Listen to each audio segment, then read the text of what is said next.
orbiter test conductor that they are go for launch. The head of creative services at MTV at the time, Fred Seibert, who was a rock and roller, came into me one day and said, "Johnny, you gotta say something. We're putting this man on the moon, the rocket ship's going up, what are you gonna say?" And I said, "Ladies and gentlemen, rock and roll." We didn't realize at the time that it was gonna change a lot of things. Fashion. Are you the designer of your look, your hairstyle, the clothing? Oh, yeah. Do you think someone else could come up with this? Television advertising. The way television was made. When we looked at life a little differently, we said the audio came first and we added the video. Most people did it just the opposite.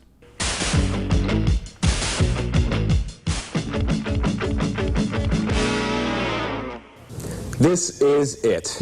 Welcome to MTV Music Television, the world's first 24-hour stereo video music channel. The VJs, or video disc jockeys, were a very important concept in the early days of MTV.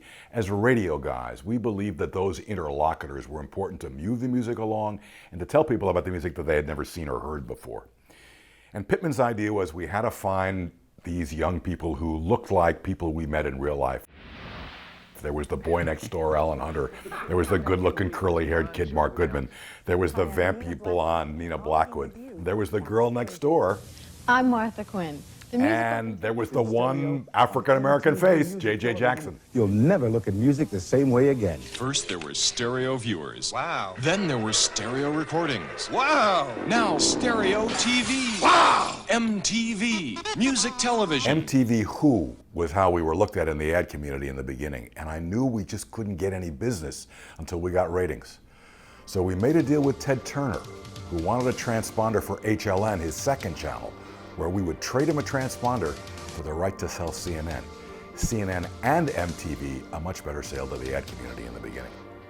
Couldn't get arrested in the cable community in the beginning. Got thrown out of John Malone's office. He looked at MTV and said sex, drugs, and rock and roll. And we're coming back to New York, and Pittman and I and Ross and Schneider all met, and Bob said, "We've got to go to the consumer."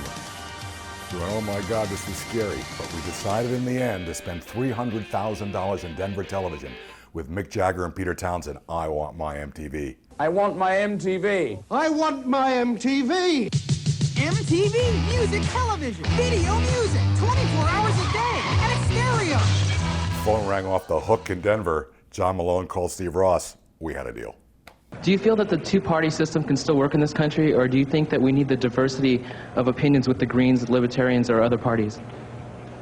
I think the two-party system, on balance, is better because it was during that campaign when Clinton was elected that we realized how important MTV was in politics. But I don't think the anger or the violence or the hate, that's not going to solve anything. Practice what you preach, cause the only way to get rid of that is to vote. Say peace! And that's what I'm going to do, man. Rock the Vote, one of MTV's first big public service campaigns, really got that generation dramatically interested in television and interested in politics. And Clinton, when he came to the MTV inaugural ball first that year, when he won, we realized how important we had been in getting him elected.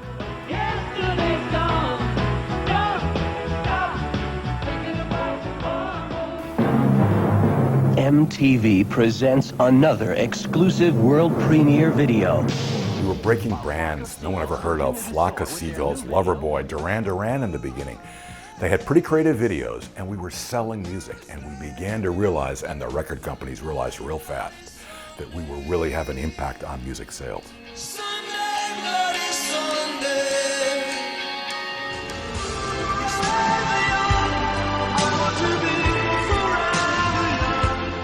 Besides the music being my passion, I knew we had to create a business model that would work economically.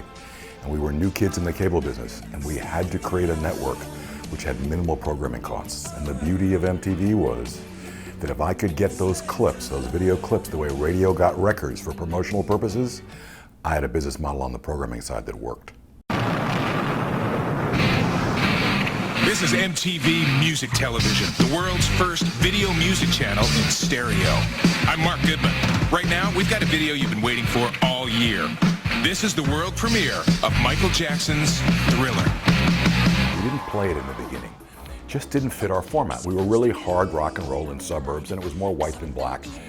Black music really had an urban flavor, and radio had a format for it, and we just didn't think it was appropriate in the beginning. But it was such a big hit, we quickly relented.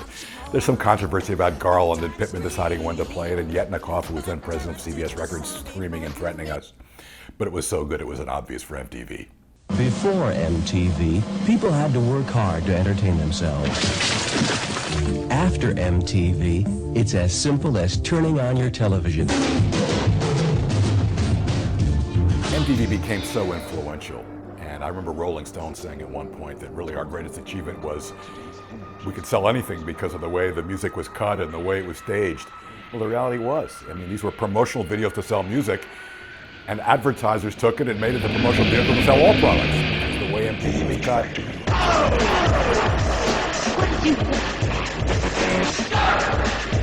Television. Check this out.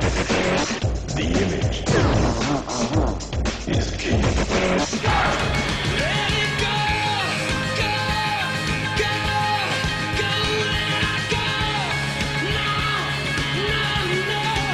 MTV really reached global status with Live Aid. But at 1:35 in London, we proved that Live Aid really does span the world. Let's go live to Tokyo now. Hello, Tokyo.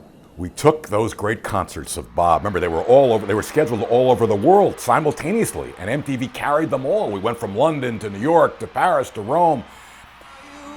And it really tapped into the culture of young people. They all believed these starving kids, they had to say something about it. And Geldorf put it all together on screen.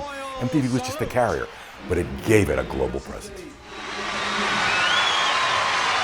The concert's now being watched by 1.5 billion people. Now that's more than the number who tuned in to watch Man Walk on the Moon for the first time.